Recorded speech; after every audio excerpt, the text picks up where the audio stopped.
Okay, one, two, three, go. Hello. Hi. My name is Mackenzie. This is Mia, my local anthropology friend.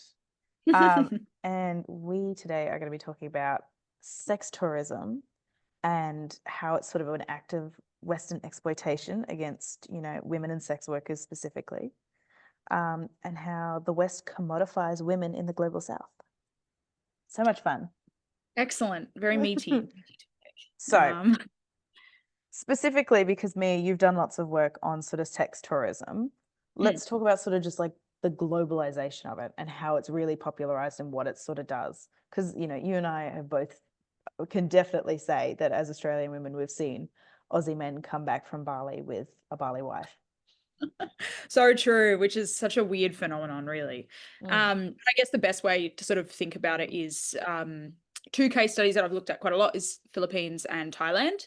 I guess Thailand's probably the best place to start because it's a really good example of how, say, in the Vietnam War, a lot of US soldiers were, obviously in Vietnam, and in their time off, they would then move out into other countries in Southeast Asia, mostly being Thailand, and would sort of take their leisure time there, which created a lot of demand for sex work while overseas. And so that sort of what instigated what we now probably see as Thailand's big tourist, like foreign sex industry. Yeah. And coming home, with a Thai bride and white men, particularly older white men and Thai brides. That's really the stereotype. Yeah. But a similar case study I've also looked at is the Philippines, where it's a very similar phenomenon with the Korean War and US soldiers there as well, Yeah. which is a very clear example of the globalized impacts that you have. So it's very neo-colonial, even as you would say, in a very yeah, specifically when it comes to sex work. They're very different countries and it plays out in different ways, but they both have that similar global aspect to them in the Yeah. origins.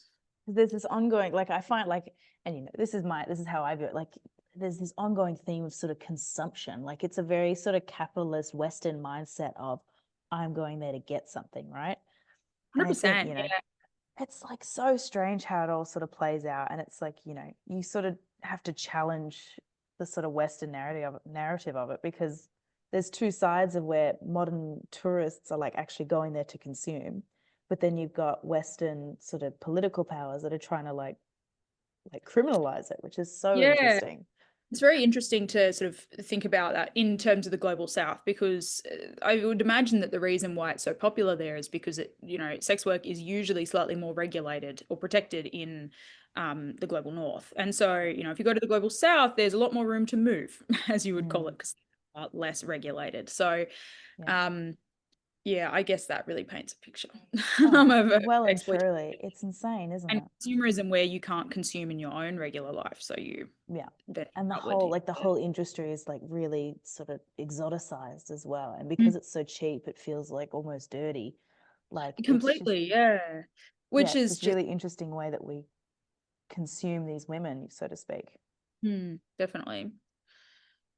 Because I think it's it's what it's two sides of the same coin, right? Because it's like one side is very much like the these women are victims, they're victims of circumstance, but at the same time it's like are they empowered by taking these men and being wives and moving to a Yeah, which Western I think is country? interesting. When you look at, say, Thailand, there is quite a demand for foreign men. Like it's seen as, a very wealthy, sort of ambitious Yeah, like a aspiration to status be able symbol to get almost. yourself, a European white man. It's, they're often wealthy. If they're in, Thailand, they probably have a bit of money.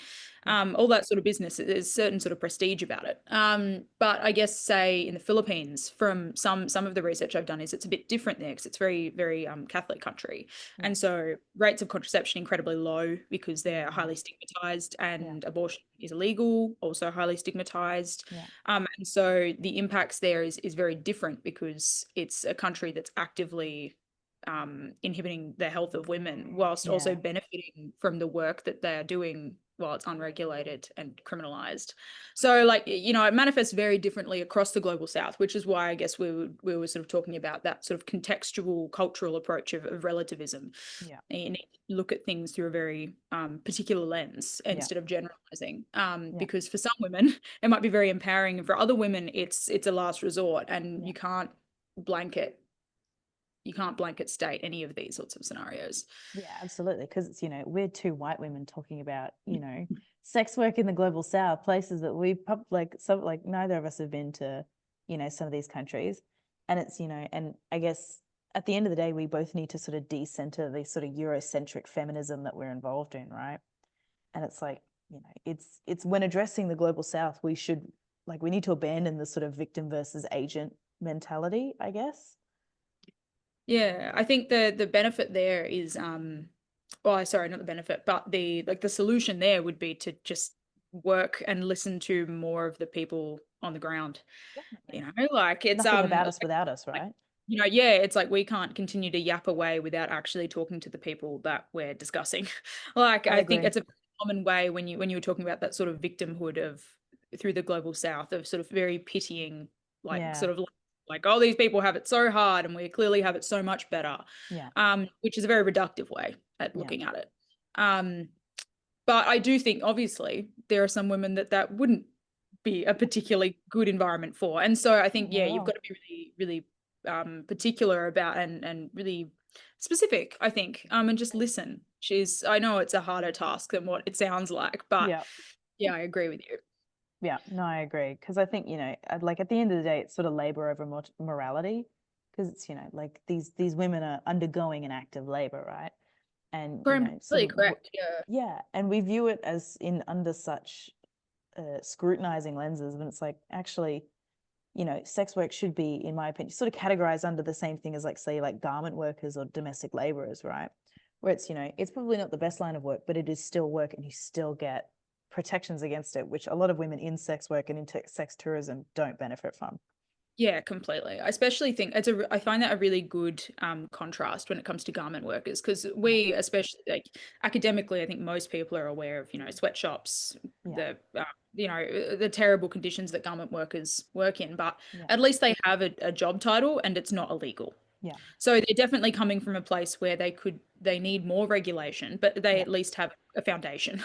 Whereas a lot Yeah. of these places Absolutely. don't. And so that foundation in sort of legalizing and regulating is really important.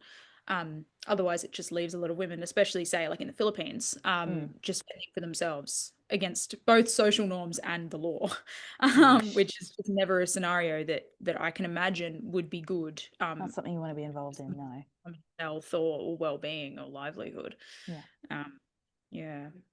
I guess to sort of like round it off nicely, I guess, the sort of de-Westernization of sex work is really important, Mm. especially when addressing the global south, right? Yep. And I think sex tourism, I don't really know how you could sort of mitigate something like that. I think, you sort of start with the sort of social stigmatization of like, hey, let's not go to a Yeah. foreign country and purchase a woman. Because, Yeah. like, Completely agree with you. It's about sort of, especially in somewhere like Australia, I guess, for something that we can do, it's combating that sort mm, of really, acceptable sort of, well, not acceptable, but that sort of scenario, like that phenomenon we were talking about with, Thai bride, white yeah, old man, actually really sort of interrogating that, not yeah, challenging it necessarily, but yeah, considering it. yeah, But I do think a lot of that sort of sex tourism can be also combated by local government, yeah, because I think without stronger regulation in the country which is taking place, yeah, those women can't be protected, and the people that are perpetrating them can't be penalized. yeah, So I think a lot of it comes down to that, which is very tricky. When it's say the Philippines, very yeah, Catholic country, the chances yeah. of them legalizing it is minimal. But yeah, I think can't remember what else you said. I was going to respond to something else, but that's fine. Move on. That's okay. Because, I was thinking back to that reading we did, possession, and how, the act of sex is like, for a man is to possess, right? And I think, when we need to understand that, these frameworks exist within individual realities, right? And we can't really do a blanket solution because, sex work is such a hard issue. It's Mm. such a hard issue because it's like, how do we regulate? How do we protect? And then, there's 15 million different types of sex work. So it's, Yeah, which people want that's to what I was possess, right? was thinking about that sort of Eurocentric lens that we're having more and more of sort of sex workers empowerment as a form of Yeah. feminism, a form of Yeah. sort of reclaiming a working style and job that's been stigmatized for so long. Yeah. But I do think that by attributing so much of sort of taking that as our blanket statement as well is just as like dangerous as taking a pitiful stance as Yeah. well. So I think, you know, there's always reasons why people do what they do. And I think interrogating those more can only lead to better understandings and therefore better regulation, to protect women, not to Yeah. stop them doing what they do, but to Of course. protect them. Never, never, never. Yeah. Yeah. I guess, you know, we're running out of time, but, We you know, are I running think, out. because, you know, we could talk for hours on this. I Oh, guess, you know, absolutely. Yeah, we did. oh, we did, we have. Yeah. You know, I guess, you know, our conclusion that, you know, it's individual based, but these people need, you know, regulations in place to make sex work, Yeah. legal work at that, and stop westernizing non-Western places, I think. Yeah, completely. Treating them as their own place and meeting them where they're at. Yeah, And, just being that's really, it. that's We've solved and sex work, everyone. we have. So anthropology does best. There's nothing on the discipline. It is Yeah, completely no. It's a useful lens to look through, but by all definitely. means, I'm sure we've covered a lot of the main sort of topics, but there's so Mm. many more Well, needed to thank you for research. coming and chatting and giving Anytime. us Thank you for having your beautiful opinions. me. Oh, you Um, too. I have been Mackenzie. This has been wonderful, Mia. And that is the end of our little manifesto chat. Thank you Okay. very much. All right, goodbye. Bye.